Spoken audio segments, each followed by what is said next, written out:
C'est bled 20. See? We need to go back on the Sakimo tree. People of Maserati, yeah, let's go back on the Sakimo tree. Fellow citizens, one amen, feed that giant. Complete popo, retire with your story. Well, you came to us, you to open the light. Now we know you want big darkness. Fake oppositions. When black people in the turn, one I make and one I let giant. Two have a man now, one I make must calm down. Really, move. That play you said in an antro and play, oh. When I'm begging you, say, you just gotta calm down. FIFA around, oh. Nothing got calm down. Nothing got calm down. The phone not around, nothing got calm down. Nothing got calm down. We will get it once upon swear, get it once upon swear. If I get it once upon swear, get it once upon swear. They want to not smell it, they other one they can smell it, get out of when you can smell it, if I man, oh. This time around, who we carrying? People they talking to. We don't have a plenty of talk that who we carrying. People they talking to. But I got sweet mind full of so scan. Don't fall for them, that minute that's so scan. It's a real Tifa. We can see the development they say they will bring. We can see the salary they promise to share. That's so scared. You don't scare, oh. Tifa na pay school. In this country. Tifa na pay hospital. In this country. Tifa na pay road. In this country. Tifa building bridges. In this country. Tifa da brabi. Tifa da brabi. Tifa da brabi. Picking respect your brabi. Don't want fella coming no more. Getting popo. Talking too long. Never no monkey. Pofo, we will call it. If contract and terrain coming up, more get you pofo. We will call it. But good bad terrain coming up, more get one pofo. Pofo, we will call it. If rubber terrain coming up, more get one pofo. Pofo, we will call it. Barrow medicine, yeah. We will you. Lion of Africa, yeah. We stand with you. Anything that you talk, anything you want to. You feel us. This time around, who we carrying? People they talking to. We don't have a plenty of talk about who we carrying. People they talking to. The first time we came with defensive system, you are acting like you the best man. Loga. But now we coming with attacking system. To treat you just like one country pigeon. The people that are carrying the father and joke. You like it or not, you want to jump in the hole. Philly say yana. Minnesota say How we looking? Sean P. How we looking? Yolo Molly. D12. How we looking? How we looking?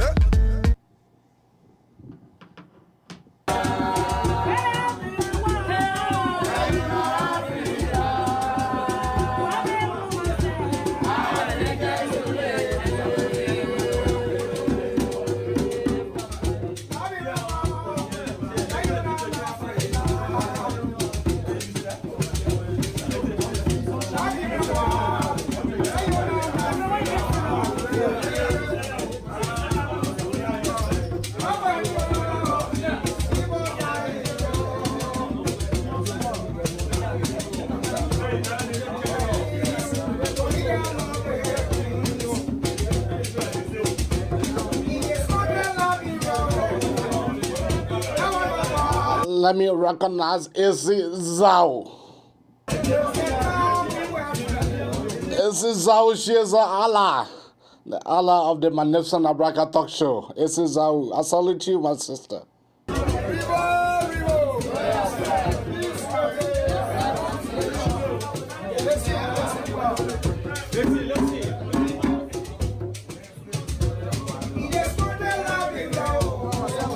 Alinkpo is in the house.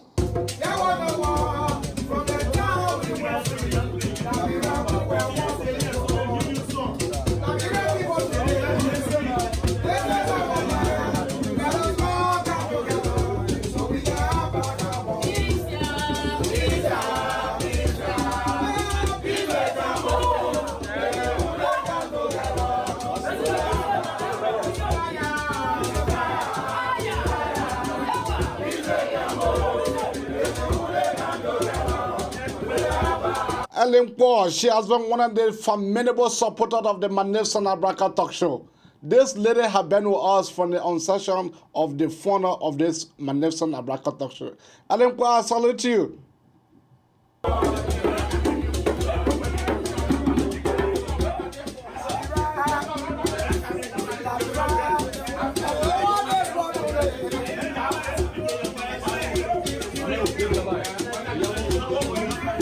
My own brother Prince. How you doing, my brother?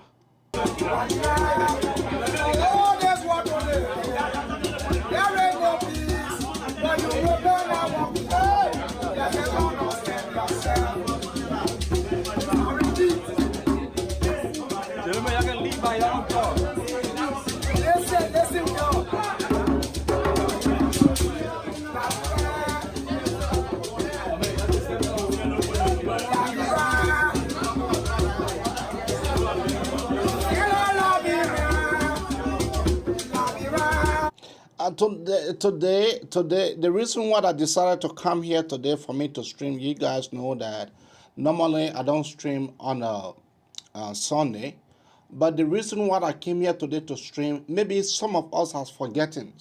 Maybe our brother and sister in the land of Mama Labra, maybe they have forgotten.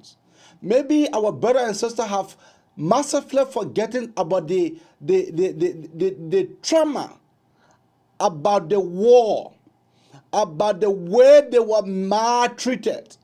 Maybe some of them had just forgot. So I'm here today to bring you all of the war that we fought. I'm here to bring you clip by clip. I'm here to bring you clip by clip.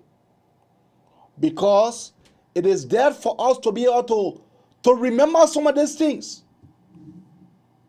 The war of our brothers and sisters who were massively killed. Some of our brothers and sisters' property were looted and they can never get it back. Some of our brothers was killed. Some of our sisters were raped. The elections is October. Have you guys forgotten? Have you guys forgotten? Liberia supposed to be a country, but Liberia have become a place today. There is a difference between a country and a place. So keep tuned.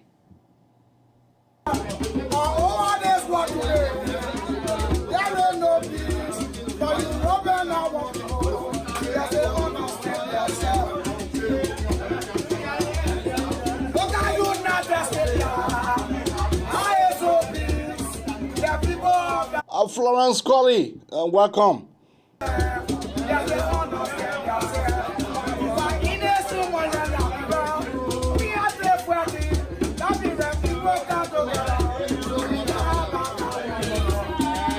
Abu Bibi To Fofana, welcome, my brother.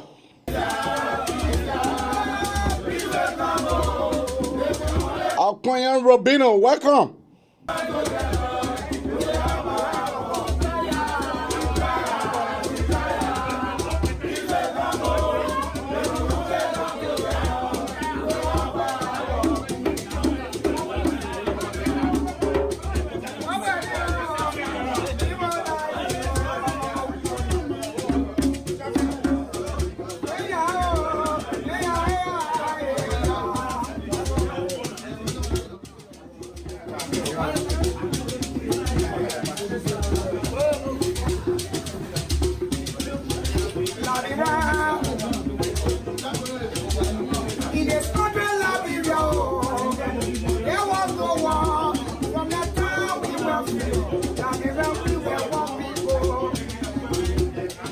Letty Brooks, welcome, my sister.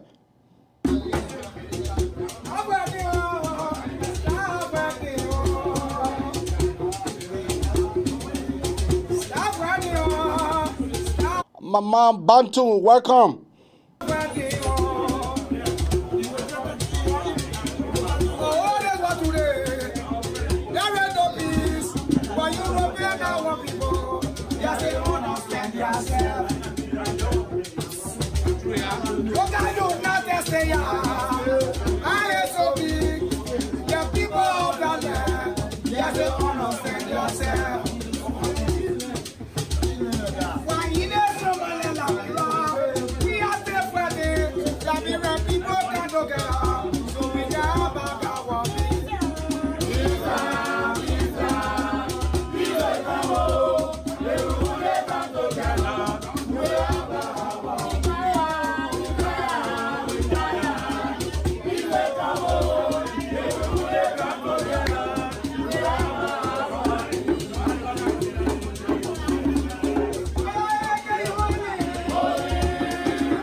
Maybe some of our brother and sister have forgotten. Maybe some of our brother and sister had massively forgotten about the civil conflict that caused off for some of our brother and sister, for some of us to be gone to Guinea, Ghana, and Sierra Leone.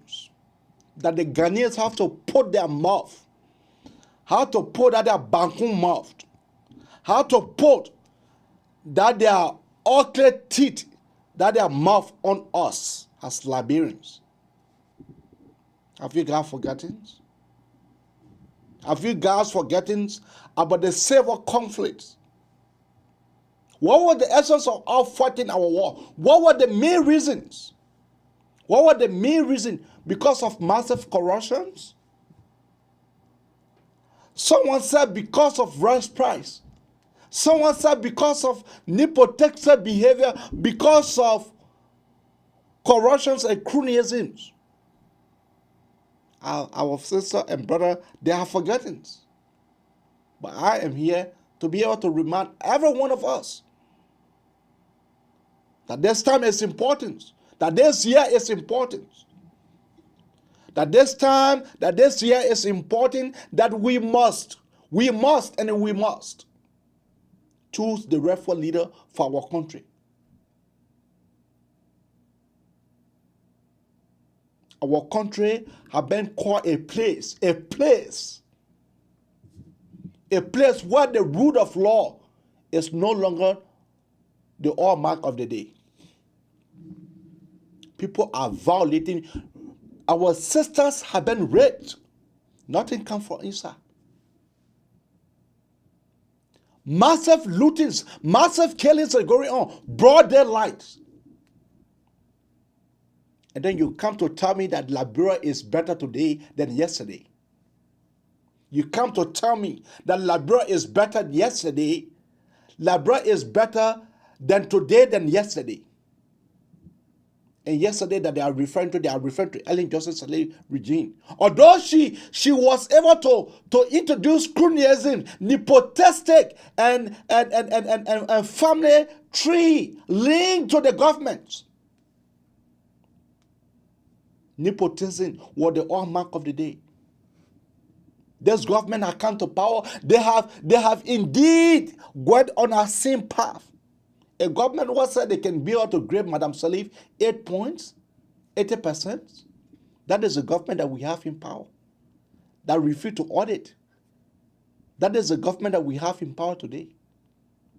So I'm here to remind all of you guys, I will be playing you clips from Madam Sirleaf to George Weah. From Madam Sirleaf to George Weah. I'll be playing you that clip.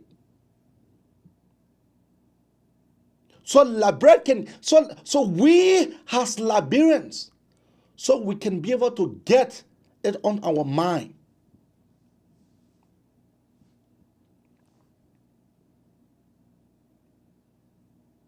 I love my country. I love Liberia.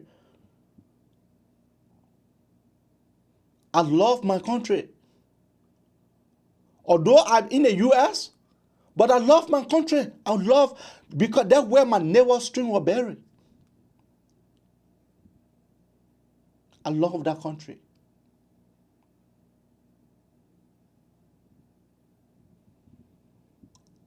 stay tuned as you enjoy this Sunday. Trust me, you will enjoy it. You will enjoy this Sunday because this Sunday will be unforgettable Sunday. It will be a remarkable Sunday.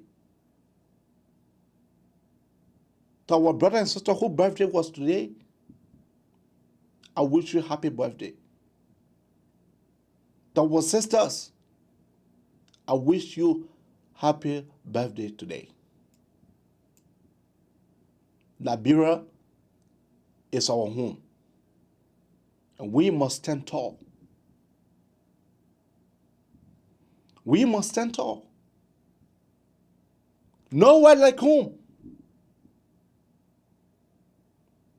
Sometimes it is necessary for us to be able to chastise each other. Sometimes it is necessary. But folks, are we satisfied with the way our country has been run today? Are we satisfied? Sit down and wash up.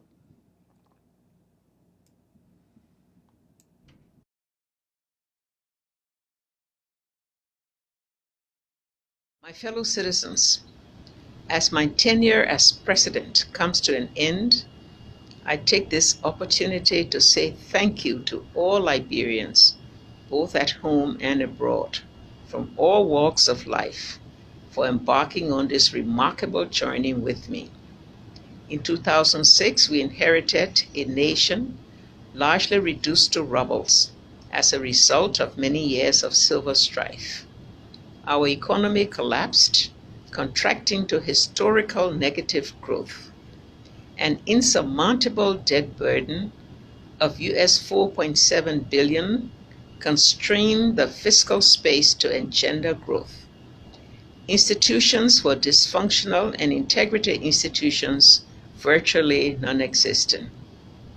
We inherited a bloated civil service that paid an average US $15 a month and irregularly.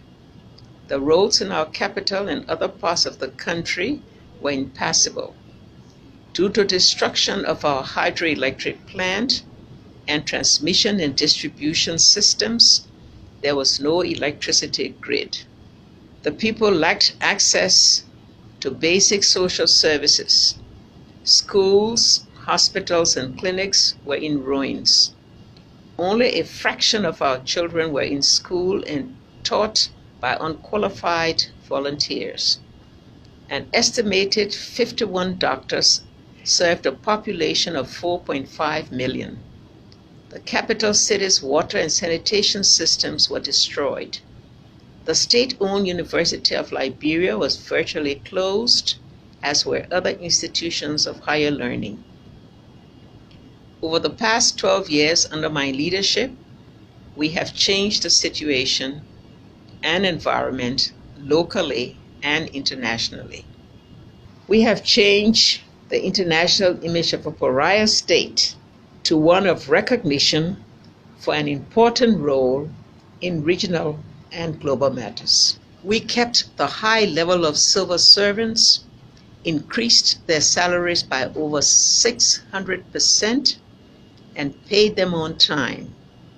We reconstructed our hydroelectric plant and are moving at a fast pace to provide electricity to the communities in Greater Monrovia.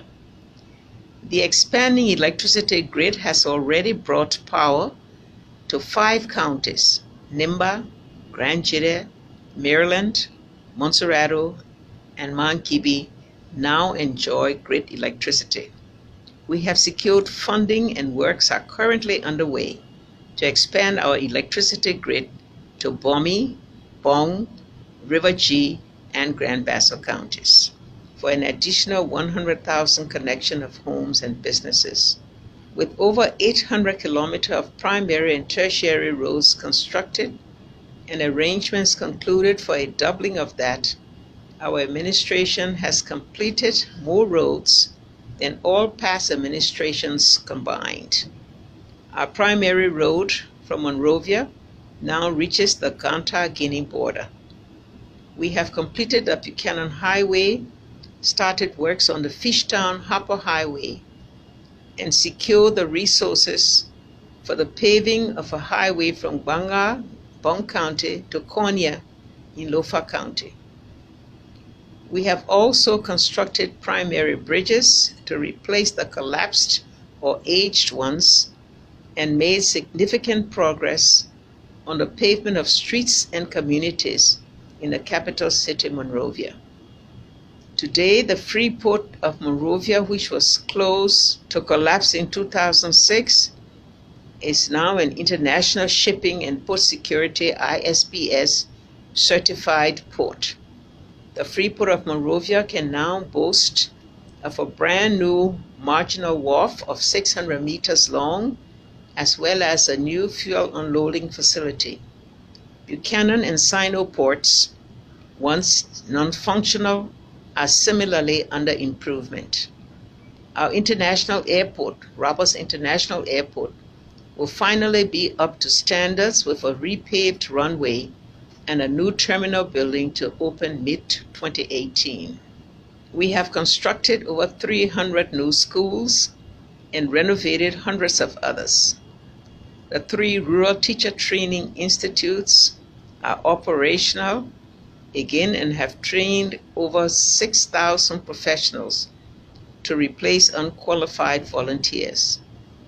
To address the dire need for quality education, we have renovated and renewed Tubman University in Maryland County, which serves as a regional institution of higher learning, and modified the learning facilities at the University of Liberia's Fendel campus. We have established 5 community colleges in Nimba, Lofa, Bomi, Grand Jide, and Grand Bassa counties. We have also instituted an innovative partnership with private institutions with support from international foundations. As I speak, over 2 million students are now enrolled in school, compared to 600,000 in 2006. We currently have 712 functioning health facilities, many with auxiliaries for preventive action. By the end of this year, with additional certified by the reactivated Dogliotti School of Medicine, we will have 298 medical doctors. We have renovated the JFK Referral Hospital in Monrovia, constructed a state-of-the-art hospital in the rural area at Tapita, and renovated and updated all county hospitals. Primary health care is free throughout the country. A first, an eye clinic established in partnership with the LV Prasad Eye Center of India with state-of-the-art service, is functional and has reportedly performed the first cornea transplant in West Africa. Our White Plains water treatment plant is back to pre-war status and providing 16 million gallons of piped water to residents in the capital city per day. Similar facilities are operational in Kakata, Buchanan, and Swedru, with ongoing works in Vonjima, Saniquele, and Robertsport. In the area of security, justice, and the rule of law, we have a new and professional army, and more than 7,000 police officers and other security personnel have been trained and deployed all across the country. Our efforts to decentralize so that government services are more accessible to our citizens has led us to build 15 service centers, 1 in every county, and dozens of courthouses in the various counties, including a state-of-the-art facility in Nimba County. Additionally, institutions such as the Public Procurement and Concessions Commission, the Liberia Anti-Corruption Commission, the General Auditing Commission, and the Internal Audit Agency, just to name a few, have all been established and/or strengthened to better protect our national resources. In spite of all the gains mentioned, perhaps the most important achievement of this administration has been the Liberian people's resolve to keep the peace and ensure never again shall we resort to our ugly past. Freedom of speech and expression have been protected and are at an all-time high. Indeed, Liberia is on an irreversible path to sustained growth and development. I hope that all of us, regardless of our political affiliation and sentiments, can recognize the work we have done together and get involved as we strive for the continuous growth and development of our great nation. The strength and resilience of Liberians have been a source of motivation for me throughout my tenure, and it has been a great honor and privilege serving as your president. I bid you farewell and present you with this token of appreciation for your continuous support. May God bless us all and save our state. Now, tens of thousands of Liberians today witnessed the swearing-in of George Weah as the new president of Liberia at a packed stadium on the outskirts of Monrovia. The former international footballer was chosen by voters last month to replace Ellen Johnson Sirleaf. It's the first time Liberia has seen a peaceful transition of power in more than 70 years. The BBC's Tamsin Ford reports from Monrovia. It's going to be the biggest match of his life. From Africa's first elected female head of state to the continent's first football head of state. Expectations are high, but his fans are confident. I'm here because of George Weah. I love him so much. Yeah, know that he's trouble. We are poor people. That is why I'm here. I'm here because of my country. Yeah, know that he will do more for us. That is why I'm here. I'm so happy. George Weah made his fame in Europe in the 90s. Meanwhile, Liberia was battling 14 years of civil war. As Liberia's flag is raised, George Weah is sworn in as Liberia's 24th president of Liberia. And what better place to do it than a football stadium? Africa's most celebrated footballer is now the 24th president of Liberia. Fans here are euphoric. They slept overnight to catch a glimpse of the country giant, as he's called here. But they're desperate that his glittering football success can be translated off the pitch. It is my belief that the most effective way to directly impact the poor and to narrow the gap between the rich and poor is to ensure that public resources do not end up in the pocket of government officials. Weah's presidency marks the first peaceful handover of power in Liberia for more than 70 years. He was an inspiration on the pitch. Now there's huge pressure to do the same in politics. Tamsin Ford, BBC News, Monrovia, Liberia. Well, Mr. Weah's election is the latest extraordinary chapter in Liberia's history, a history of great resilience. Here's our Africa editor, Fergal Keane. George Weah inherits a nation still struggling with the legacy of war. Nearly 2/3 of the population lives below the poverty line. In Claratown, the slum where he grew up, they're hoping he'll bring jobs, healthcare, housing. When you come here to the streets where George Weah grew up, the scale of problems facing Liberia is very clear. For any kind of meaningful change to take place, peace is essential. And this is a generation that has grown up without knowing war, in a country that was once a byword for anarchy. In 14 years of war, 250,000 people were killed. Child soldiers like Joseph Duo became symbols of pitiless violence. Today, he's one of those looking to George Weah in hope. Like his nation, Joseph is scarred by the past, but determined not to repeat it. President, they agreed to send the free slaves to Africa. Doing homework with his children, Joseph's life challenges those who would write off a nation, even a continent, as failed. What do you hope George Weah can do for you? We hope that he designed programs. We hope he will design programs and bring investors, Joseph tells me, so there will be jobs and we can have a better Liberia than before. Expectations are high. Can George Weah possibly meet them? I asked. I know I'm going to meet the expectation, because the one thing, when people love you, you have to strive for them. The Liberian love me, what I've done before in my life, and to make sure that they are okay, I'm going to do it again. Football teaches that you can't succeed alone, and the new president has the people on side. But more than anything now, George Weah is going to need their patience. Fergal Keane, BBC News, Monrovia. Let's talk a little bit more about this historic day in Liberia. With me is Ismail Olawale. He's a senior researcher from the African Leadership Centre at King's College London. Thank you for coming in to talk to us. Thank you.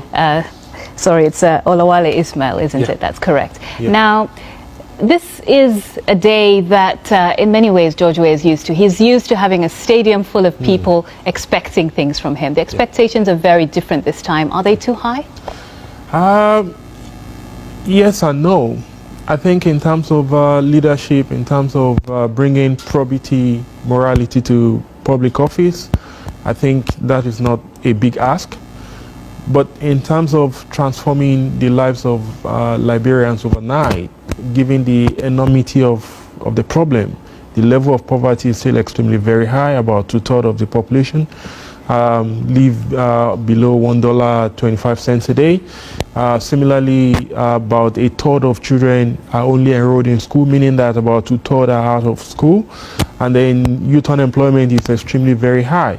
How do you overcome all these challenges? The outgoing president, Sirleaf Johnson, did her best to stabilize the country, achieve some progress on some macroeconomic indicators. But the core of the problem remains, and the Ebola outbreak in 2014 has not really helped matters. And as you've mentioned, Ellen Johnson Sirleaf, the outgoing president,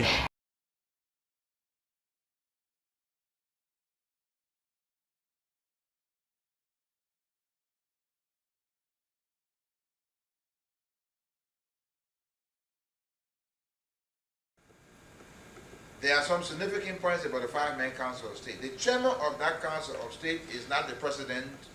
He acts as the constitutional president, but not in the sense of how you heard of the PRC, no. Before any decision is taken, all 5 members of that council have equal vote. That is, if something is discussed on that council and one man says no, it's 0. It's like each member has veto power, even though there's a chairman. Each member has veto power. Our representative on that council has veto power. The other people, all of them. So nobody can jump up and say, I'm the chairman of the council, so this is it. No. Each person has a vote, a veto vote, that before anything is done, that council must agree, then it must go to the legislature. We agreed to establish an interim national legislature. IGNU will send 13, we will send 13, ULIMO will send 9. The judiciary is there. We have the appointees on the Supreme Court.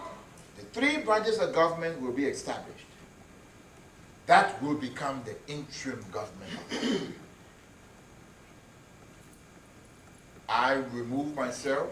We demanded that Sawyer, in fact, immediately upon the sitting of the council, IGNU is dissolved. There's no more Sawyer, no nothing. We are going to divide the various ministries. We will send so many ministers if they, we are vying for 4 or 5 ministries.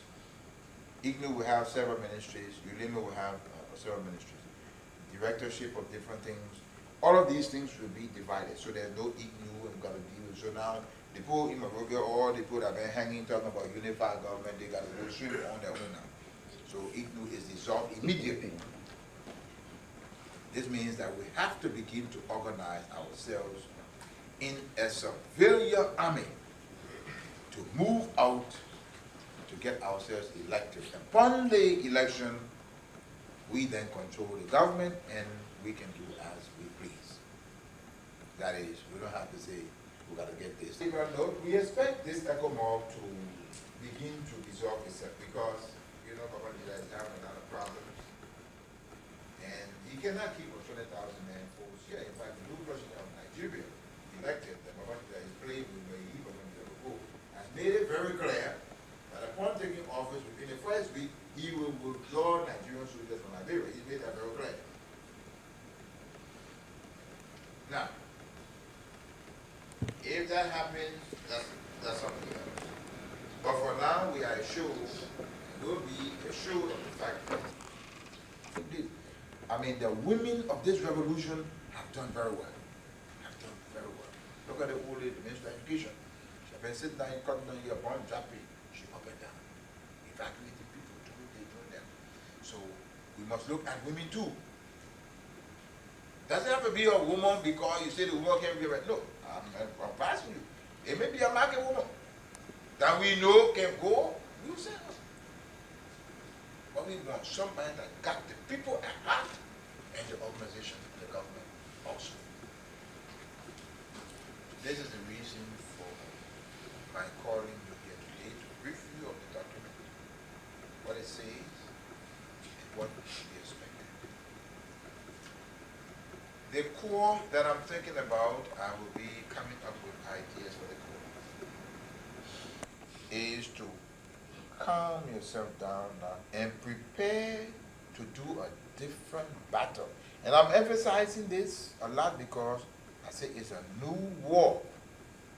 Political campaigning and political fight is a war. We want to move and win this new battle. And we have to look at it as war. Because if we don't win, then we have lost. If we don't win, we have lost. And we do not want to lose. Because we sacrificed. We brought this revolution. We've lost thousands of our young people. Thousands of our young people. Not just by our own fighting, but by foreigners coming and destroying it. And when you listen to some of the things that the other people were saying, oh, let's forget about sovereignty, let Nigeria come, and let ECOMOG take over the whole country, we'll talk about sovereignty later. Oh, the people must take our land first. Now we are hearing that the Nigerian ECOMOG soldiers are asking the question now, who will pay us? Because it looks like that there was a deal. If they had taken the whole country, then they were going to pay themselves. How were they going to pay themselves? It meant that they were going to sit down in the country and make sure that whatever government, which would have been Sawyer, would have used the taxpayer money to pay them for the lives that they have lost and the families back in Nigeria. Now that they have to go, they're asking the question now, well, who will pay us now? Some people say we're going to pay ourselves if we take over the whole country, who will pay us? So that means that, look, that particular who will pay us is the question. Because if those other people win, maybe they will pay the people. And we will be working to pay them. If we win, we're going to pay nobody. We didn't call them here to come disturb us. We did not call them here. So that's the challenge. That's the challenge to you. Soldier who you don't do it, that means you are in violation of the Uniform Code of Military Justice, and we'll deal with you. We can even charge you with sabotage. So this meeting today is important in that, as Commander-in-Chief, I have told you that we have a different kind of war now to fight. This is the war to win the hearts and minds of the civilian population to give us a mandate to govern, right? So they know you all well. They know who been causing trouble. They know who is capable of doing this. And what you have to do now is to get that change. If you've done wrong, don't be too big to apologize. I'll tell you what people have said on several occasions. The way that poor Weah used to be bad, but he's good now. I'm telling you. Oh, I'm telling you, they say that poor. I said, but you didn't know poor, but I said, oh, he used to be bad, but now poor Weah is good now. So poor Weah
Simeon Tiller, a boy, age 3.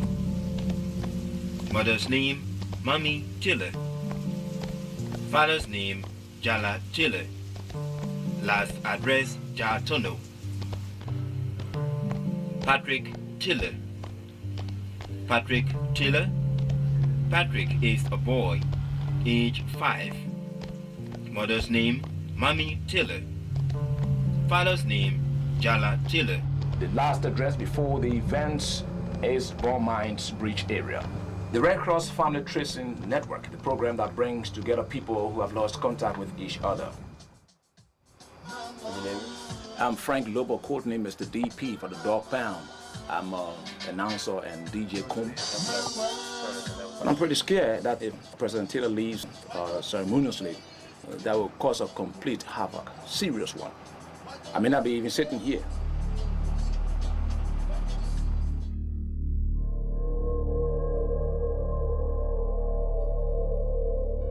The court, which is examining war crimes committed in Sierra Leone, has accused Mr. Taylor of being the principal backer of the rebel... June 4th, hundreds of miles from the Liberian capital of Monrovia, the leader of the rebel army, the LURD, Liberians United for Reconciliation and Democracy, is monitoring events. Instead of being flown off to jail, as the War Crimes Tribunal had hoped, Charles Taylor has flown home. Ghanaian ministers insist they never officially heard the request to arrest him. Taylor is back home, now the battle continues.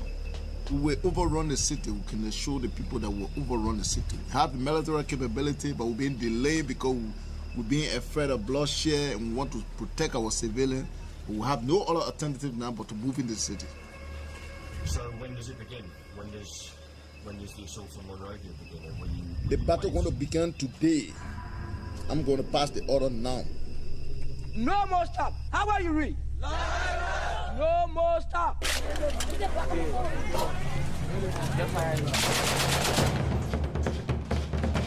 In the following weeks, the LURD reached Monrovia 2 times. People called them World War I and World War II. Each time, the rebels pulled back under U.S. pressure. The LURD insisted they would not stop fighting until Taylor was removed.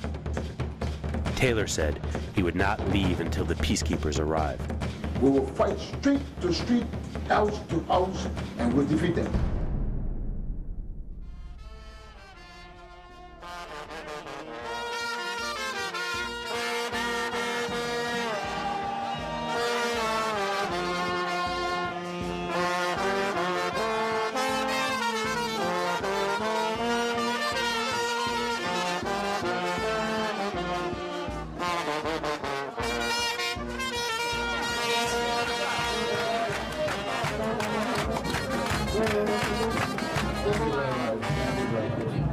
Thank you.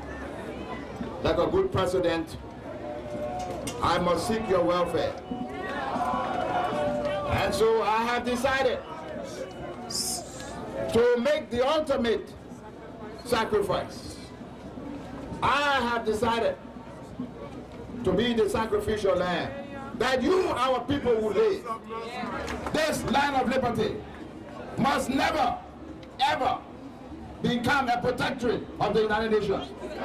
That we must give our blood, sweat, and tears, that it should never happen. That the people, the sovereign people, must no longer be slaves, and that the cotton field days are over, and that we are free at last, and that we will never be subjected to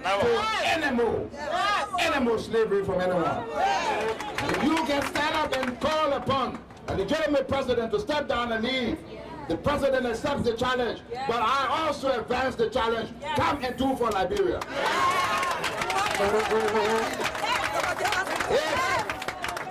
If you cannot come and bring the good to our people, you have done the greatest injustice to this republic. Yes. Long live the Republic of Liberia. Long live our freedom. Long live our independence. Let no man take it from us. God bless you.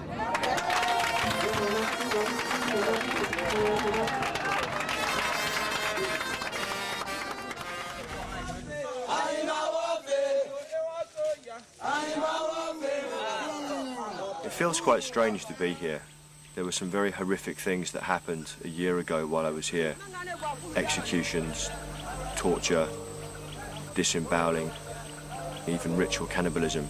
Original Sanibor, I'm eating a hat. They can help to make the protection strong when you eat your enemy, when you eat a hat. So remember protection, heal.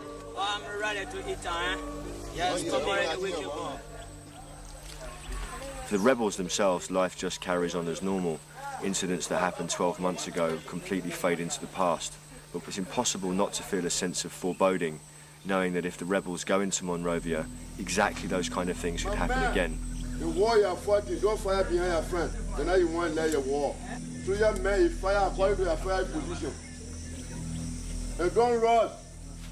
A coalition of Taylor's old enemies from the Civil War in the 90s, the LERD claimed that the president excluded them from their rightful positions in Liberia's army. After 4 years of fighting, the LERD controls 70% of the country. Their only objective is to remove Taylor from power. Taylor should come down.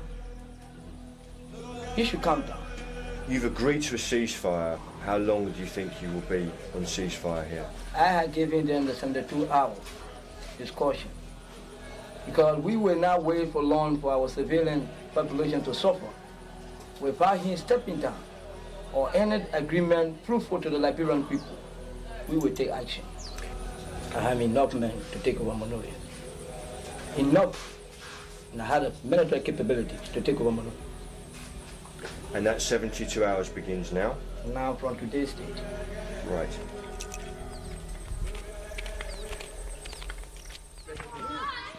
You said earlier today that you fear there may be another attack. What was your prediction? Today's Friday. I predict that if they don't attack within the next week, they will not attack. But if they continue the same belligerent attitude, I would expect them for them to attack. They want power. They want power. And if they think that the only way for them to get that power is to attack Monrovia before the peacekeepers come, they will do that. Why do you stay?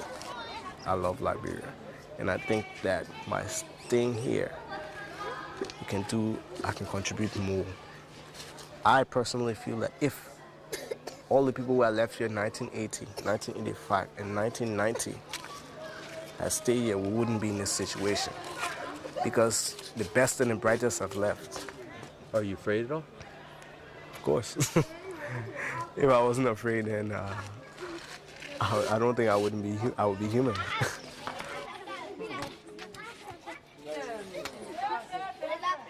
On July 8th, George Bush arrived in Africa for a 5-nation tour. He wanted the focus to be his $15 billion pledge to fight AIDS. But war in Liberia is intruding on his message. Liberians hoped the president would send the Marines.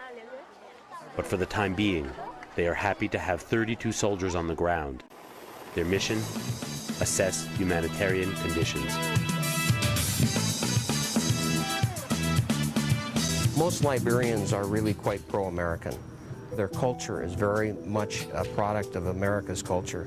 They feel ties, they have relatives in America, and they look to America for help. So the emphasis now is to try to make an orderly transition to a new situation and a freer situation, and to try to help these suffering Liberian people. So we're not interested in propping up the Taylor regime. What we are interested in is getting on to a better era for Liberia.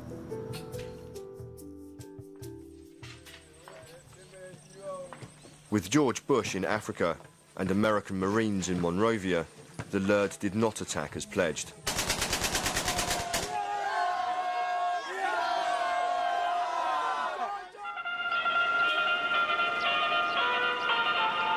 The Bush administration is pressing the Liberian leader to leave the country. He's seen by many as the biggest impediment to peace in the region and has been indicted for alleged war crimes in neighbouring Sierra Leone. In 1980, Samuel Doe seized power in a deadly coup. Despite a decade of human rights abuses, Doe cemented relations with Washington by remaining faithful to America's Cold War agenda. In December 1989, Charles Taylor launched his uprising and within months had control of most of the country. Before he could claim victory, West African troops intervened and President Doe was killed by a rival warlord. Civil war ensued, and over the next 6 years, 250,000 Liberians lost their lives. We did fight, and we say that we will only accept a process that will lead to democratic elections, and we'll submit to that process. In 1997, in an election organized and sanctioned by the UN, Charles Taylor became the 21st president of Liberia. All of us that went to school in America always prayed that one day we could set up an American-style system. You have free speech, free press, a rule of law. This is what we've always wanted to do, and that's what we set out to do. Taylor's election did not bring peace. War spread to Sierra Leone and threatened to engulf all of West Africa. Charles Taylor is accused of creating and supporting the RUF, the Sierra Leonean army, responsible for some of the worst atrocities in modern history. He now faces the possibility of life behind bars for crimes committed in Sierra Leone. Charles Taylor was the central kingpin in the joint criminal enterprise, and that he was the one who allowed, sustained, aided, abetted, nurtured, and caused this tragedy both in Sierra Leone, in Guinea, in Liberia, in Cote d'Ivoire, and all of West Africa was in his grips.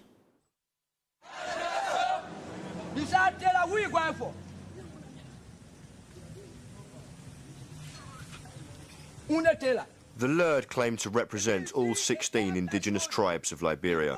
They say that Taylor and his government are descendants of Americo-Liberian colonists who have exploited them since they first arrived from America. Liberian government officials are not enemy. Taylor is the only enemy. Boom! Boom!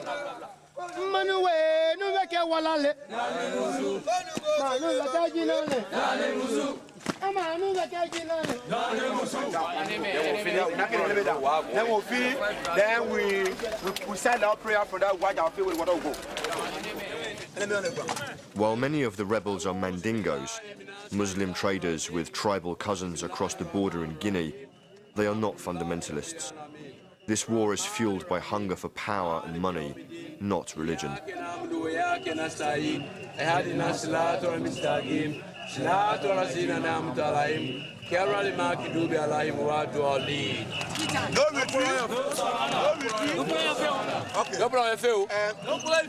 can pray for fire? The robbery.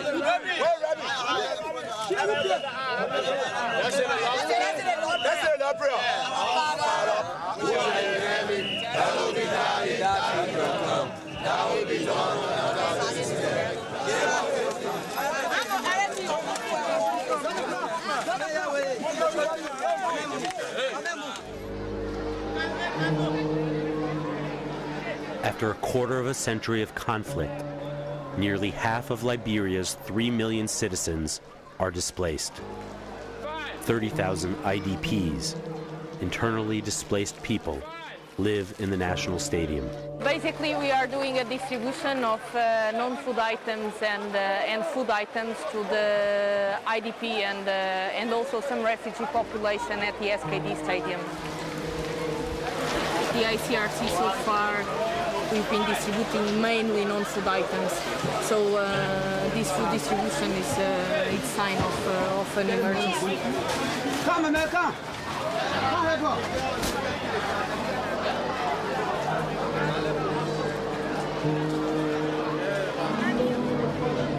So where do you live? Where's your home? I live inside here. Room 19. There where I've lived myself. There's some of the family over there, they cook there, then they come up here. Where are your children now? My children are here. 10 that sleep in here, because all here. You would want the U.S. to come here to Liberia? No. No. I want you to go back now and say, I want you to be here now for us. Besides God, you're the only hope we got now. Chief of Staff is moving his men out of Tubmanburg towards the front lines. They hope to cut off essential parts of the city and then relaunch a further attack to try and take the rest of the city. The timing is 2 weeks, and there are more men on the move now than I've ever seen in my history of travelling with the Lurd.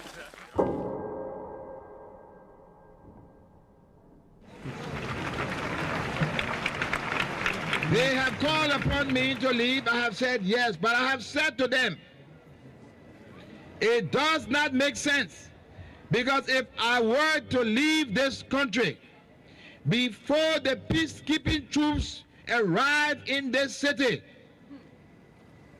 I see disaster, I see trouble, I see murder, mayhem, I see rape, I see total destruction. So it is important. It is important for the international community to act, and to act now, to bring peacekeepers to Liberia and bring them now.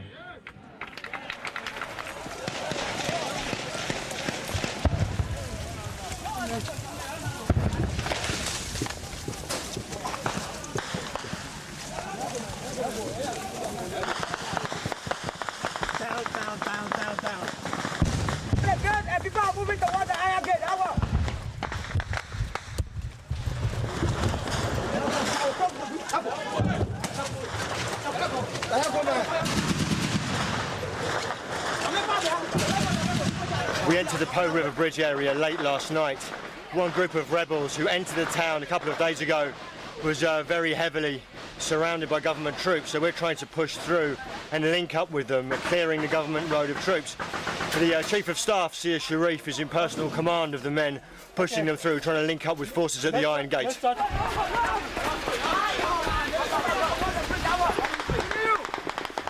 The Liberian government says its forces have lost a major bridge close to the capital, Monrovia, during the latest fighting with the rebels. Government statements about the loss of the Po River Bridge came after reports that rebel forces were within 20 kilometers of the capital, Monrovia. From a checkpoint near the front line, Paul Welsh reports. Not so good news. You will see tonight people will start moving again, moving into central Monrovia, because when they move to central Monrovia, especially under the eyes of the U.S. Embassy, they feel they're going to be saved. Are they? Absolutely not. Unless America changes its mind to come in and do something immediately, I do think there's going to be another disaster. Say no to the fighting in Lopa County.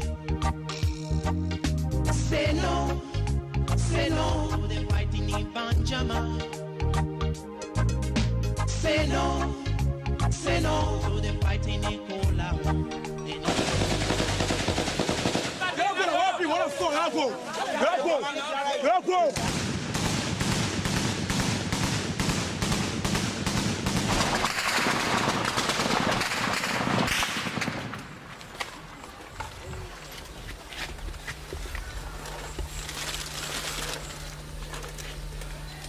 You're sitting behind, I'm going to be looking at myself.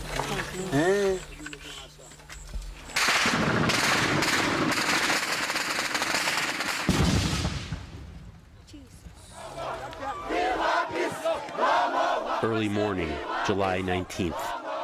With distant sounds of artillery, a rumor spreads that peacekeepers have finally arrived.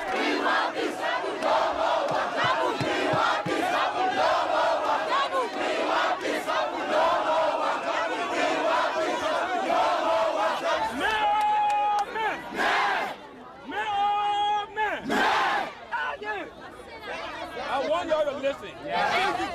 I know how you feel. Agama is not here yet. Even when Agama arrives here, we will be the first to inform you to get in the streets to jubilate. But until that time, we have an active war going on 2.5 miles down the road.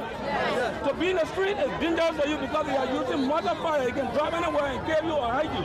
So we want to talk to you to please leave it. No problem.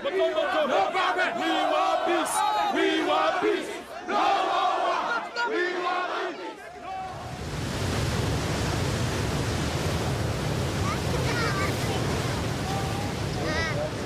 The thing everybody was hoping to avoid by having the UN troops come, that's where we're at. That's where we're at now. That's where we're at right now. We're in some deep trouble.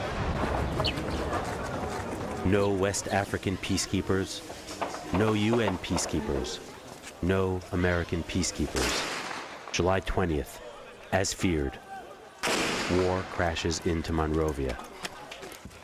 Within hours, government forces lose control of the city.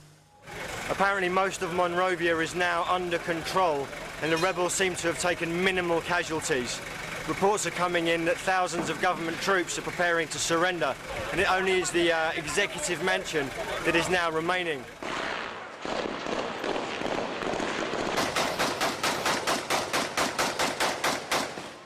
Taylor's army finally makes a stand at the two main bridges that lead into downtown Monrovia. It's all that separates them from total defeat.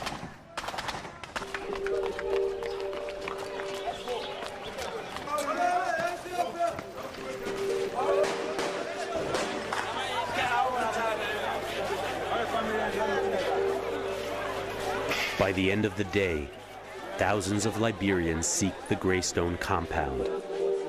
It is American embassy land given over to house refugees.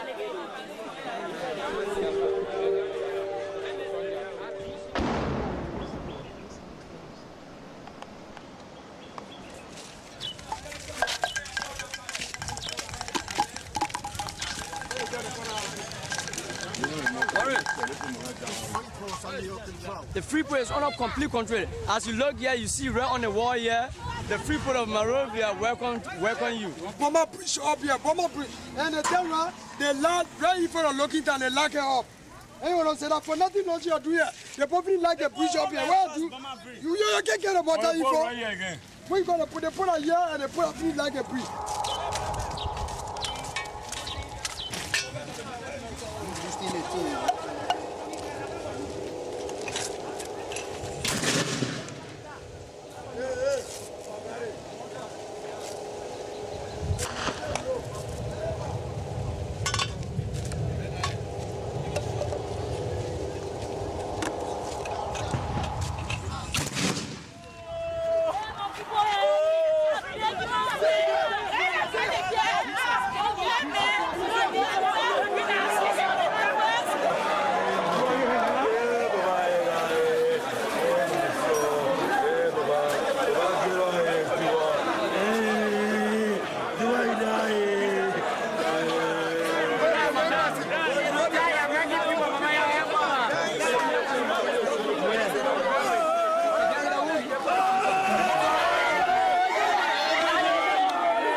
The mortaring of the city, it's a terrible human tragedy, and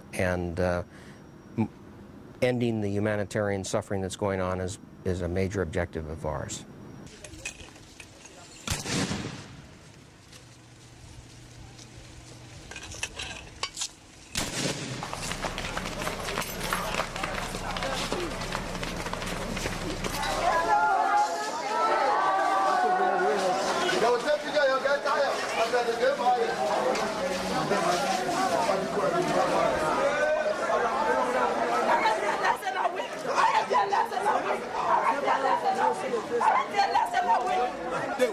government has let us down. We have asked great nations to come to our rescue.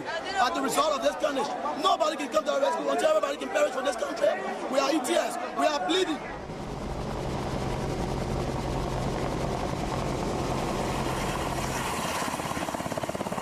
We're inserting 41 U.S. Marines from the Fleet Anti-Terrorism Security Team into the U.S. Embassy compound. They're just cycling through right now, and they're coming in stages. It's working great. Fighting enters its fourth day. The unfulfilled promise of peacekeepers is creating anger on the streets. The feeling towards America is shifting. We expected the Americans to have come in to assist us, but it seems that our appeal have fallen on deaf ear. So our African brothers need to come on the ground to rescue the Liberian people. Mostly overlooked by the international media, Liberia is suddenly the lead story on the evening news. We're deeply concerned that the condition of the Liberian people is getting worse and worse and worse. And so our commitment is to enable ECOWAS to go in, and the Pentagon will make it clear over time what that means. Secondly, it is very important for Charles Taylor to leave the country. What if I had just hightailed out of town 3 weeks ago? Catastrophe in Liberia. Finally, I said, I'm not going in a place until troops come. Everybody said, oh, yeah, you're right. We need to send some troops in there. Why didn't someone know that before? Why would they let President Bush, his advisors, let President Bush get on the air and make such a provocative statement without giving him all of the facts? They've shelled the city. If they had broken through our lines, what would have happened? They would have murdered thousands. I actually heard that the shell that hit the embassy, they were able to track it back to American mortars given to Guinea under the pretext of using it for training purposes. Thousands of them have entered here. There's very little that anybody can say about this. I said this is a United States covert war, and they've got Liberian blood on their hands. The mortar that hit, is it true that it came from America? That's something I can't comment on because it's still under investigation, and we have certain restraints about talking about cases which are still under investigation. This is where I slept because of this one shelling of this thing. I mean, this is not life. I'm dying. Can you imagine human beings, human being lying in here, a shelter? We are dying. Imagine.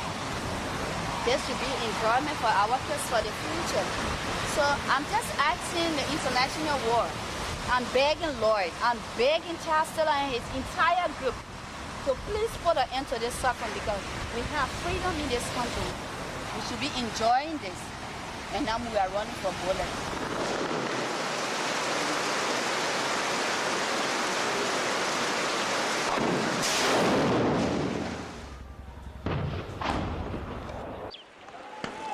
Every day, the two sides fight for control of the bridge, but neither side seems able to gain an advantage.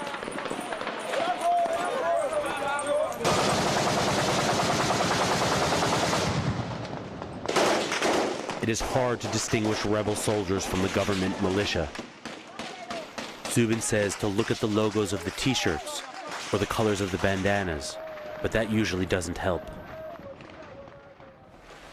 There is fighting on the northern edge of the city at the moment as government troops try to outflank the rebels and attack them and cut them off from behind. President George Bush spoke last night, urging President Taylor to step down immediately to bring peace to Liberia. I'm not saying rude with you, yeah? Yes, sir. Don't panic. You know, I have the solution, Father. Thank you, sir. Fine.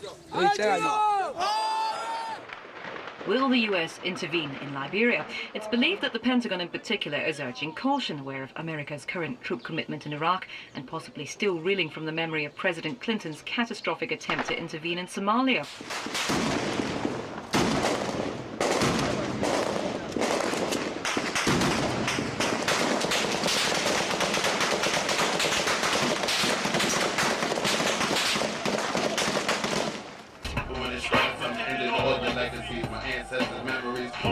been a part of life here for so long that these young men have never known peace. For them, Charles Taylor is not only their president, but their father figure as well.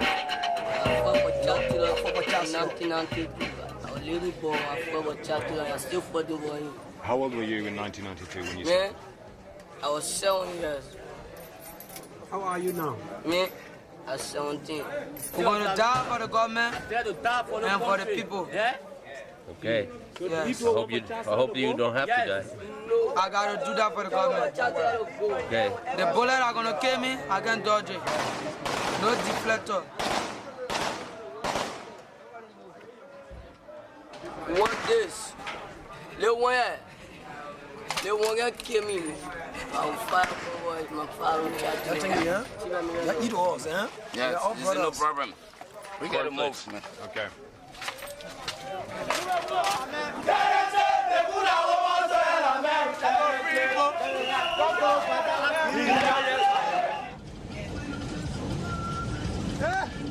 Control of the port means control of the food supply to the city. Monrovia is now under siege.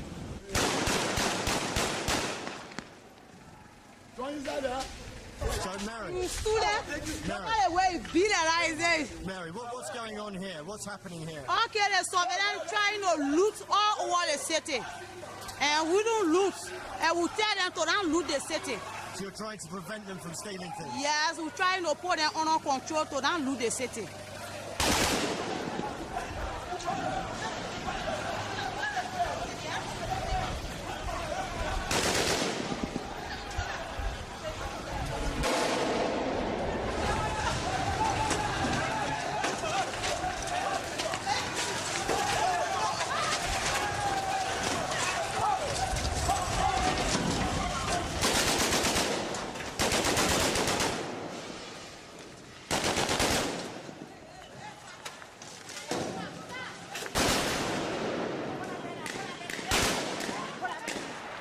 The headlines at this hour.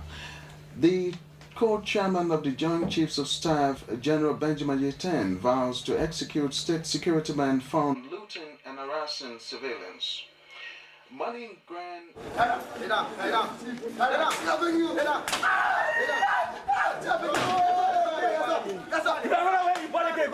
Yeah, go quick. General Yeten has ordered all commanders, all officers, and all soldiers of the armed forces of Liberia, anywhere they catch any looters, they should be summarily executed. And that is what happened there. They were caught with items that they had gone and stolen from somebody's house, and they were executed when they were caught with those items at the checkpoint. As fighting intensifies, government soldiers try to cut the rebel supply routes. In this, their only clinic, the LERD have almost no medical supplies to treat their mounting casualties. Body. You know it? You know it? Struggling with their own wounded, the rebels have little to offer the people they claim to have just liberated. The Organization of West African States agrees to send peacekeepers, but without funding, there is no firm date for their arrival. On July 25th, President Bush orders 3 warships to Liberia with 3,500 Marines. The ships are at least a week away. President Bush has directed the Secretary of Defense to position appropriate U.S. military capabilities off the coast of Liberia. I now ask both LERD and the government of Liberia to cease fire. GOL has accepted this U.S. proposal, and I now call upon LERD to do the same. Many innocent people are dying in Monrovia. If LERD has regard for the people of Liberia, it will accept this proposal now. They have said that the ships should be here by August 2nd. When they said it within 1 week, and I counted the days. It was August 2nd, so we expect them in 5 days. Medicines are running short, food is running short, water is running short. We are in serious trouble.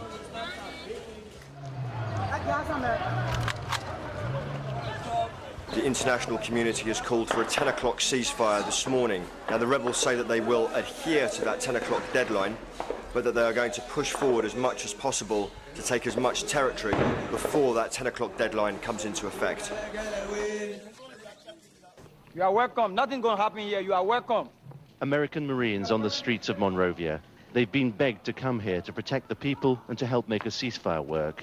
More are on the way, but it's not clear what they'll do or when. For now, these men are guarding the beer delivery to the embassy.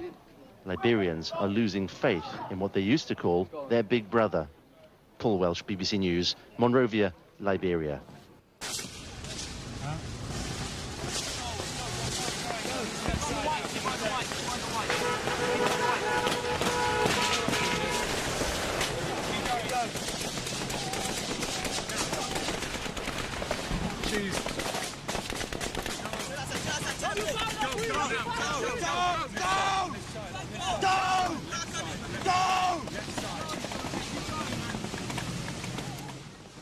July 31st. Despite the attack at the Greystone compound, people have returned in droves. Another ceasefire is signed, but food is still not getting in. We would like to systematically measure all the children so that we can get a handle on how many malnourished children there are and what the extent of the problem of malnutrition is in the camp. So you can see this child is malnourished. This child is moderately malnourished, but we'll be looking today for the severely malnourished. Okay, this one is in the red. Now, when it gets in the red, that's the size of a film case. Yeah, see, he's at risk here, and he's 7 years old. So, you know, but he's not eligible for food, so because of the limit of the amount of food that we have. So what are the sandbags for? The sandbags is a protective measure for stray bullets. They have been frequent in this yard. Almost every day we have the situation of one death from stray bullet. Stray bullets have been a big problem. Yesterday, even, you know, we've had 2 days of ceasefire, and yesterday we had 6 bullet wound patients from stray bullets entering the compound. The day before there was 14. The day before there was 32. The day before that was 16. So yeah, it's a big problem. People have a fatigue for war, you know, after they've been through it several times, not just once, but several times. They have a way of coping. They know to look for plastic sheeting. They know to get to a certain point that may be safe. Oh, shit. You can't dodge us. All right, let's move to a wall. Let's move to a wall. Yeah, that's your ceasefire. Those are whizzers. Many organisations have been promising now for weeks to send peacekeepers here, and there aren't any. And if peacekeepers had come, these people who are dying now would not be dying. In Iraq, 3 US soldiers have been killed and 4... This is very costly. This is money. One for the people to give us this money. Yeah. But not for that. You don't want to hold it We anymore. don't want to hold it no more. Yeah, no more. What would you rather hold? Huh? What do you want to hold? I want to hold pen and paper.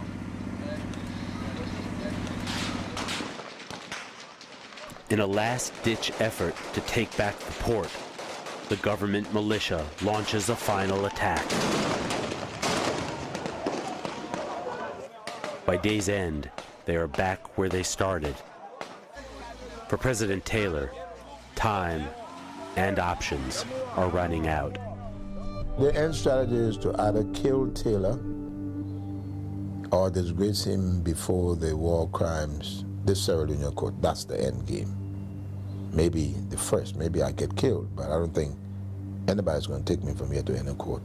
I haven't done anything to the Liberian people, and I don't think anybody's going to do that. So if anybody is coming in here with a hostile intention, they better come in fighting, because I fight when I have to fight.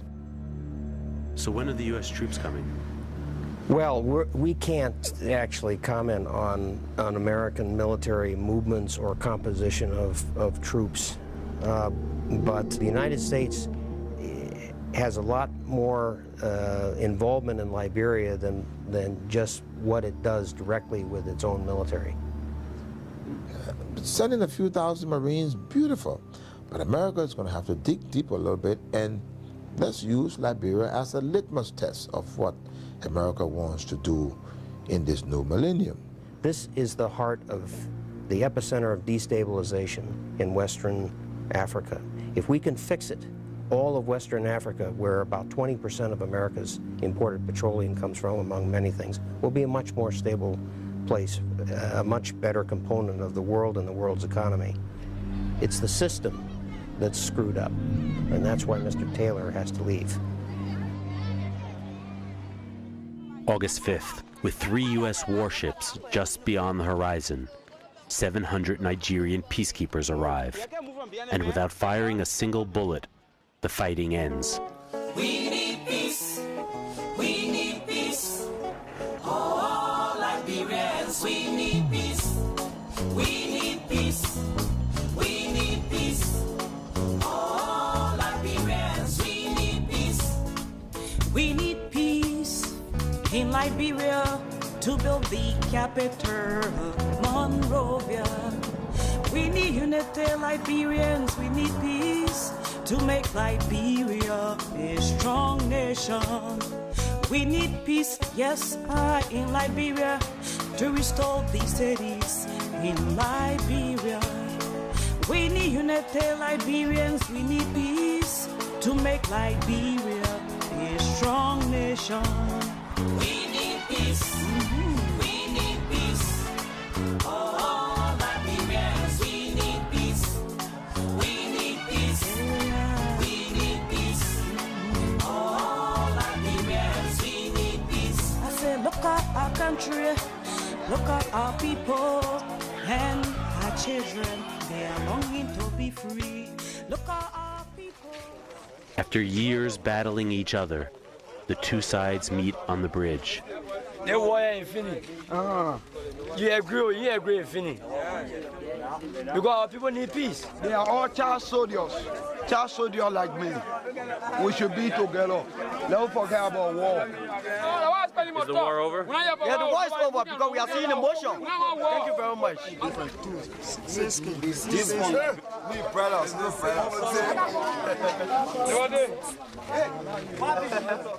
U.S. Ambassador Blaney and the head of the West African Peacekeeping Force travel across the bridge to meet with General Cobra. The goal, allow humanitarian aid to flow back into the city. Hello. John Blaney.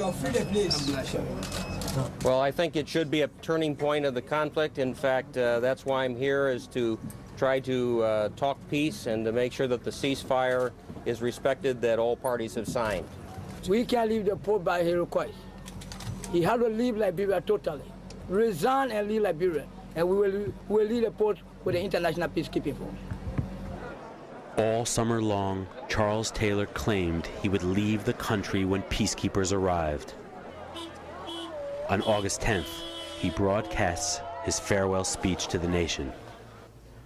Today is a very important day in my life, and indeed, may I say, in the existence of our nation.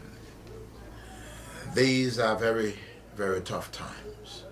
I have decided that I will relinquish the powers of the presidency to the Vice President at midday tomorrow.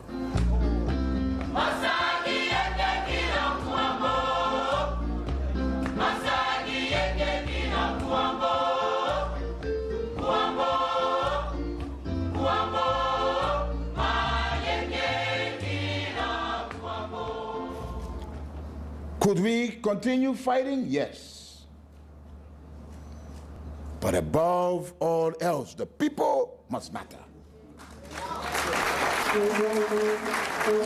I say to my colleagues, the chairman of the African Union, the chairman of ECOWAS, Africa is at a crossroads. This new one world government, we must be very careful. Decisions are not being made in our capitals. They are being made in foreign capitals. The Liberian people must be left to determine their destiny.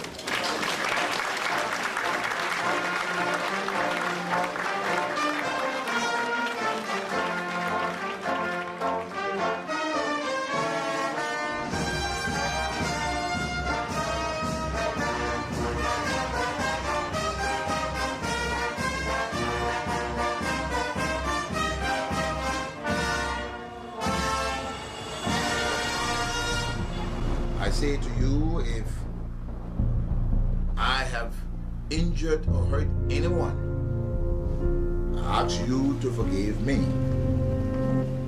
Because for those of you that have injured me in this country, I say to you today, this Sunday afternoon, I forgive you. You've been very good to me through the grace of God, and I love you from the bottom of my heart. I will always remember you wherever I am. And I say to you, God willing, I will be back.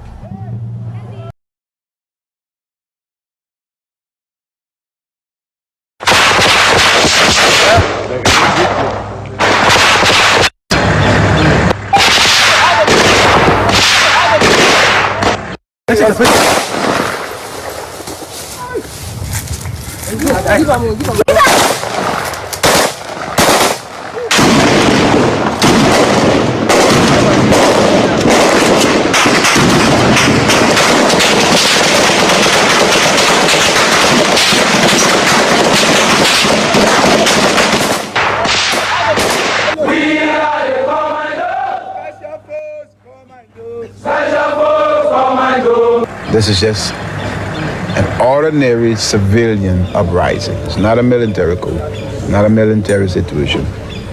Ordinary people uprising, trying to bring fair play and justice. And what if he doesn't? We'll kill him. If he doesn't give himself up, which means that he wants to fight, we'll kill him. Charles Taylor has no right to ask my resignation. We have a government that was duly elected by the people of this country.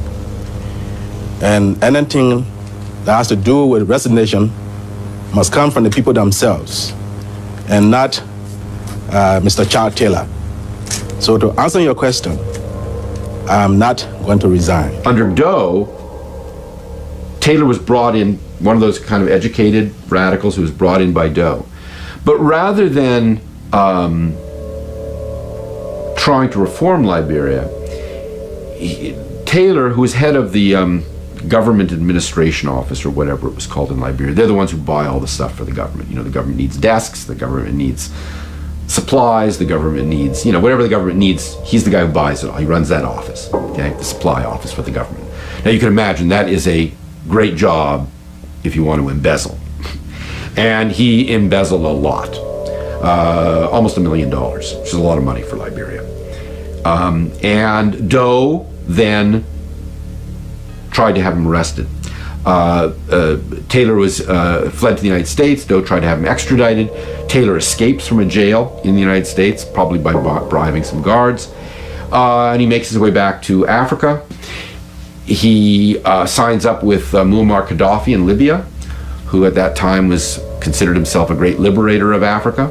And Gaddafi saw Doe. Remember, Gaddafi, if you remember at that time, Gaddafi and the United States did not have a great relationship at that time. Remember, Reagan bombed him. He was seen as a leading exporter of terrorism. And so... It's better if, like, if somebody else is in the field.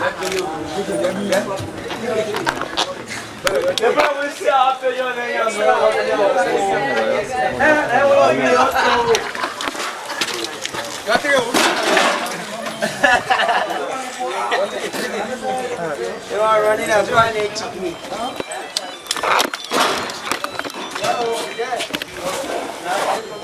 Hello, Chris. Hello, Chris.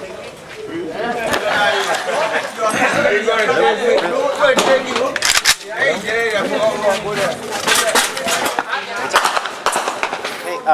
okay. Things are fine. Things are fine. Let me. So, gentlemen, guys.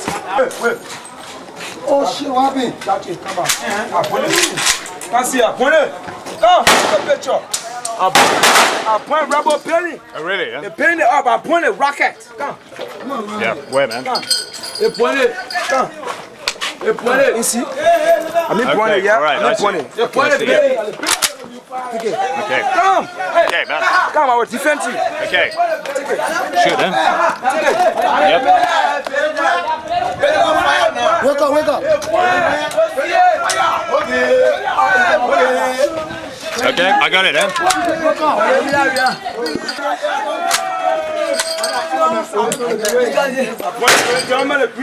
You fine.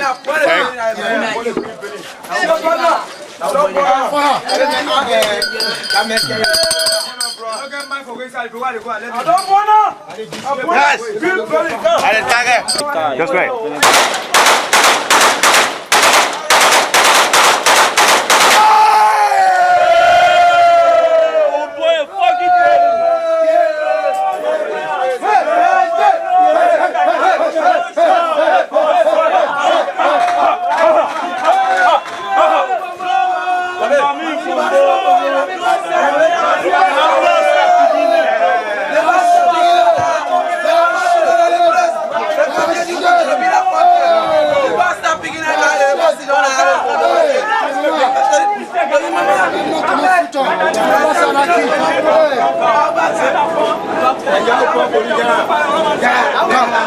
The fight is too cool. Everything is on defensive. We stay on defensive. Understand? We are fighting to free our people. Push it out. We are already across the bridge. We are Avata. Our boss, the Jamaica Road. They are joining the middle. They are joining the middle. So we'll get rid of them before. So what kind of war is it? Gorilla? We are fighting guerrilla war. World War III. It's World War III. World War III. We are fighting World War III. We are putting defensive. No. We are not fighting. They are not putting defensive with Central Monrovia. This is not a child war. I said we are operating now on a level. Because now. That's somebody fire. The American people. Listen to me. The American people. They are bullshit. We don't want to hear what miss. The Americans are serious about peace in Liberia. Understand? The American people don't want peace. No. We didn't hear what miss. No, we need to hear this. So what do you think of America? Commander? There's no possibility for the rebel to back. What do you think of America? What do you think of America? Americans, they don't want to bring peace to us. They are our father. This is our head. The American people, they are betrayal. They are betrayal. And they want to see us fighting every day. They want to see our downfall. What are you trying to do now? We are trying to cross the bridge. It is our aim, our objective. Will you go do that today?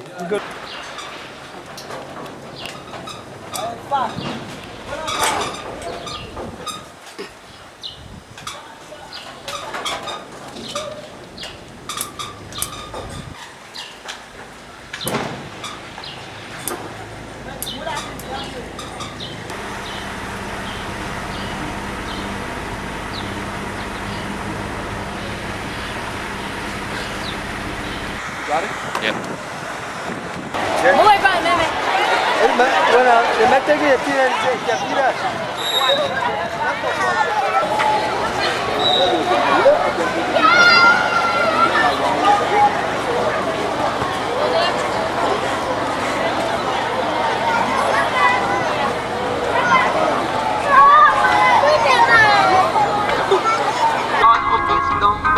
Because you cannot think it's not able to take you out my life. The Lord will make you.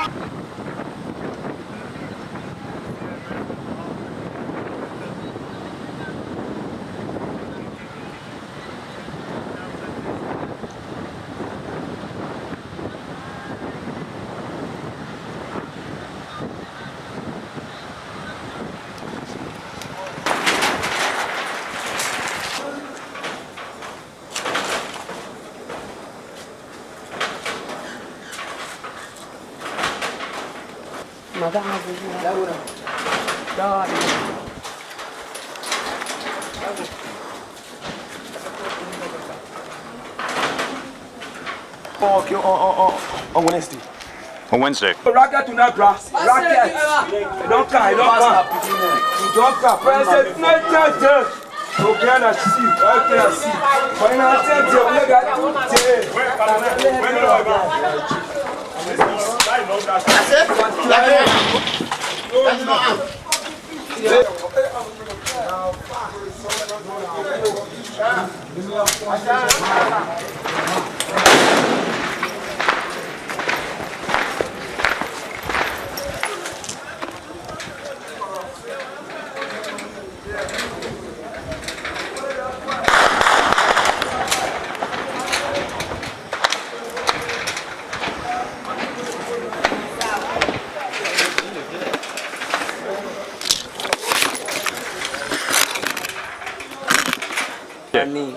Okay, my name Brigadier General Rush Hour.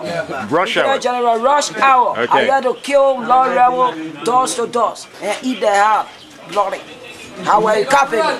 Yes, you're coming full fire, loose stuff. Martin here? Yeah, coming full fire, loose stuff. They call me Rush Hour. We're okay.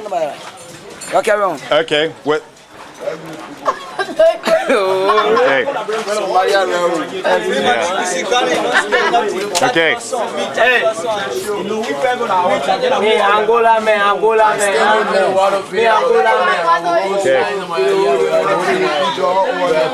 Take one.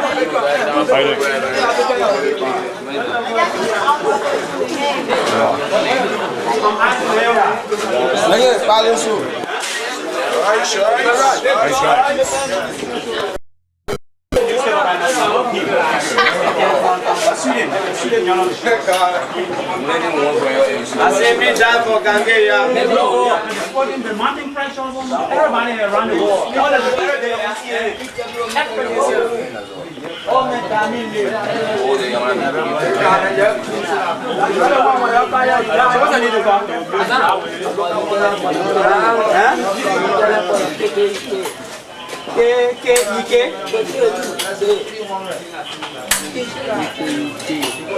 So could somebody just tell me what you're doing here? Make a statement. What do you think of the Lord Rebels? Tell me. What are you going to do to the Lord Rebels? If you saw the Lord Rebels, what are you going to do? How are you? You can get money, eh? Eh? I see you here. They can give money. I met job. Money man. Money man. Money man.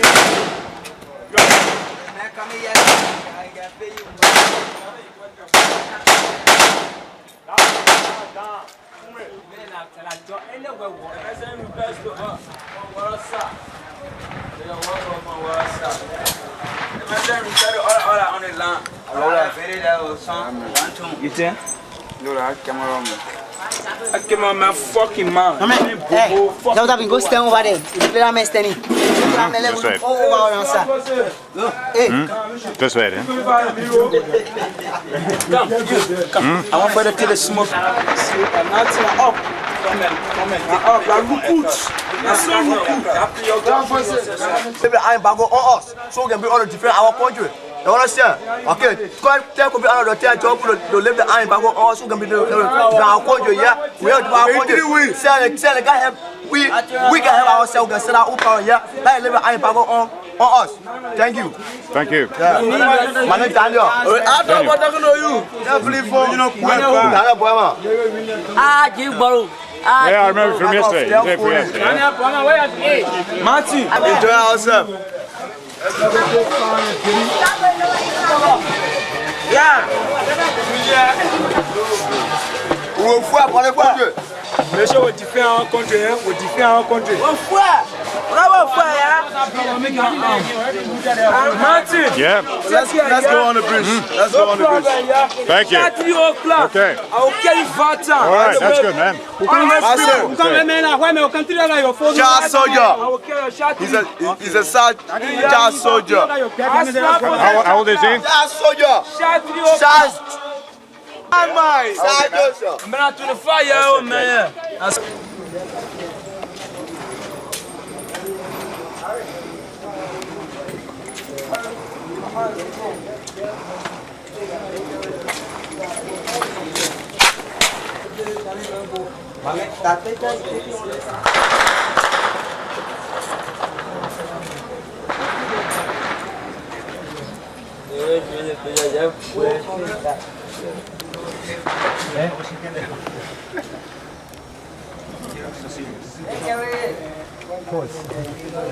So what happened? What happened to him? They shot him there.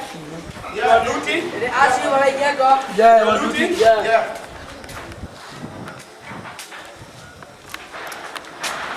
He's a fighter, you think so? The man is a fighter, he's a soldier man, airfield man. What happened? How long ago was he killed? No, For looting? Yeah. What was he looting? Rubber dishes. Rubber dishes. Yeah. The man was killed for looting some rubber dishes. Yeah. Do you know this man? No, I don't know. Another guy, the guy fighter. So there's rubber dishes he was shot for looting, yeah? Yeah, rubber dishes. Okay. Did you see when he was shot? No. When I'm in prison,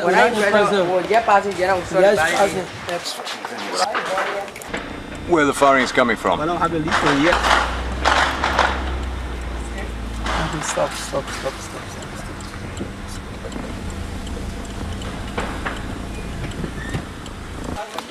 Yep. Okay. When was that? Show me your pass. I press people. You won't put me in a video camera. Take dust to job.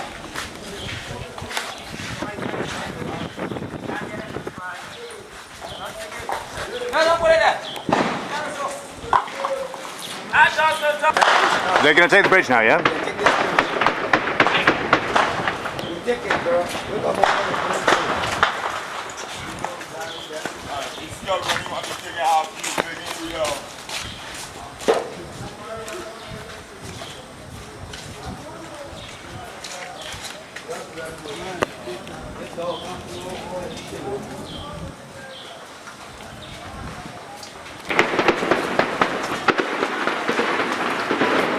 Black guys.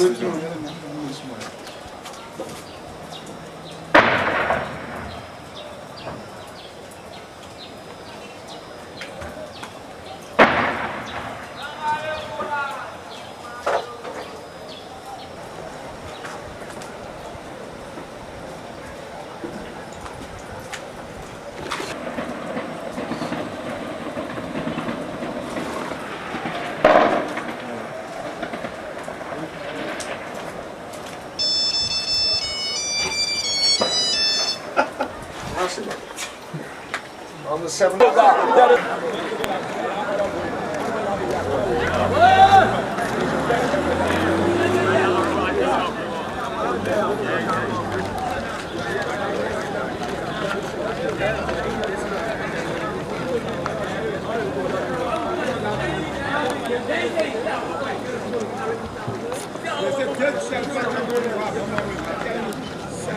All looters.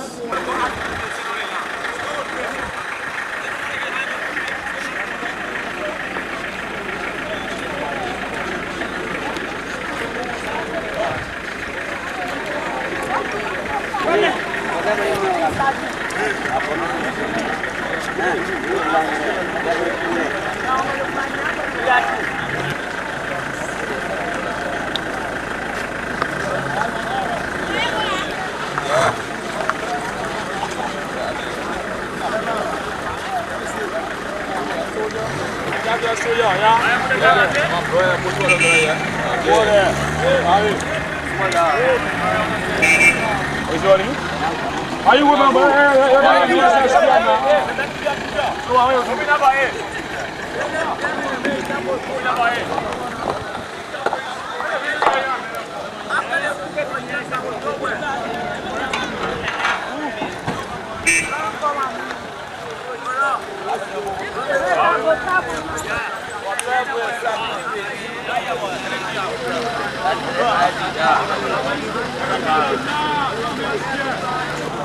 This is Waggies here. Yeah, Executive Waggies. This is Executive Waggies. Yeah.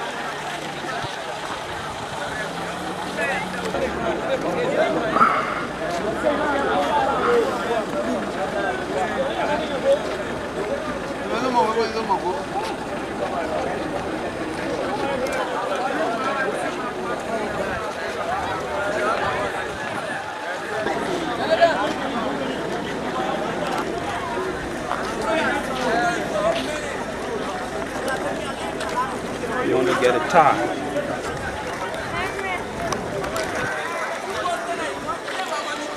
That's good.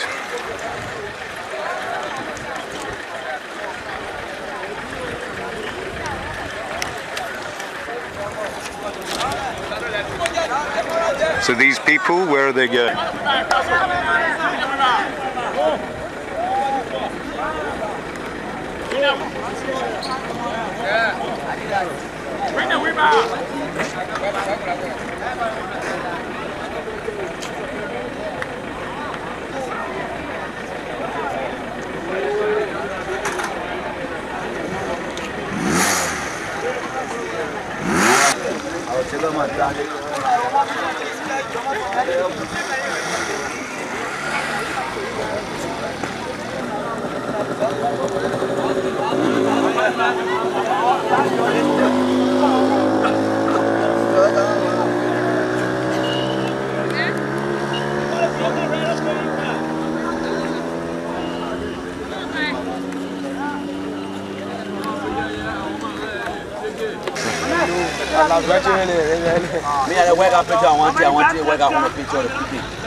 Let me say thank you to you all for watching, and I hope that you were able to learn something from those clips. I hope that all of our citizens around the world, that all of you guys were able to learn something from these clips. Well, every good thing must come to an end, and so at this note, I just want to say thank you to every one of you guys who have shared the show. I want to say thank you to every one of you guys who left your basic work to be able to turn on today's platform for you to be one of our followers. I want to be thankful to all of you. It is because of you guys that we are here. So on that note, this is the end of the Magnificent Abraka Talk Show. We'll be here tomorrow with Fast and